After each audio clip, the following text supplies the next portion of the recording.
I'm Scottie Jeanette Madden. A friend of mine once said that I was reckless in the kitchen. Well, that's true if you define reckless as a woman who likes to play with fire, runs with sharp objects, and is absolutely fearless when it comes to cooking from the heart. I wrote it all down in my new book. Well, come along, I'll show you what I mean.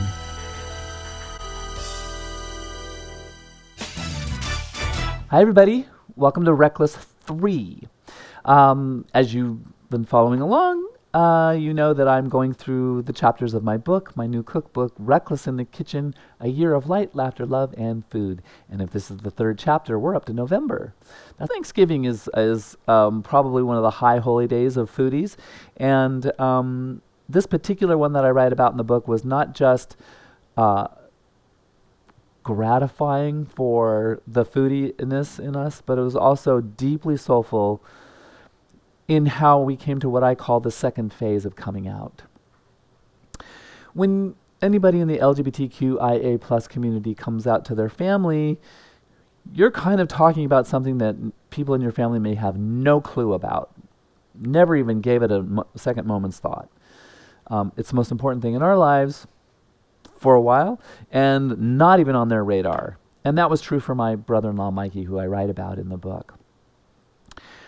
He was wonderful when I first came out to him, very supportive, said all the right things. What I didn't know until last Thanksgiving, which I write in the book, was that he didn't understand, and nor was he going quietly. And he was really grumbling hard about it. And as I write in the chapter, I don't want to spoil the ending for you, he had a big change of heart. And not only did he have a change of heart, but he backed that up by becoming my biggest champion. And that's the next stage of coming out. I call it the guitar string. There's a beautiful golden cord that goes between each of our hearts, from my heart to Mikey's heart. And helping him to understand that I've actually been something that he didn't know all along, that I've been a woman all my life, and he thought I was his brother-in-law, twanged that chord. And the thing is that it's when that happens, it's up to each of us to retune it, right? I have to tune in my heart, he has to tune in his heart, and the good news is he did. So I want everybody to know that, and I want people to follow in his example, that though he didn't understand, he made the effort to understand, because after all, it's about love and family. Just like today's cornbread. How's that for a segue?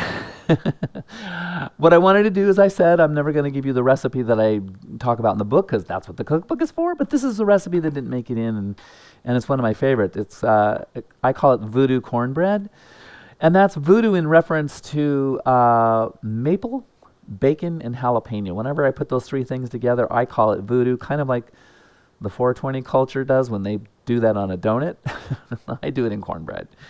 And this is a particularly special recipe because these actual corn sticks that go on the top have a twofold job here.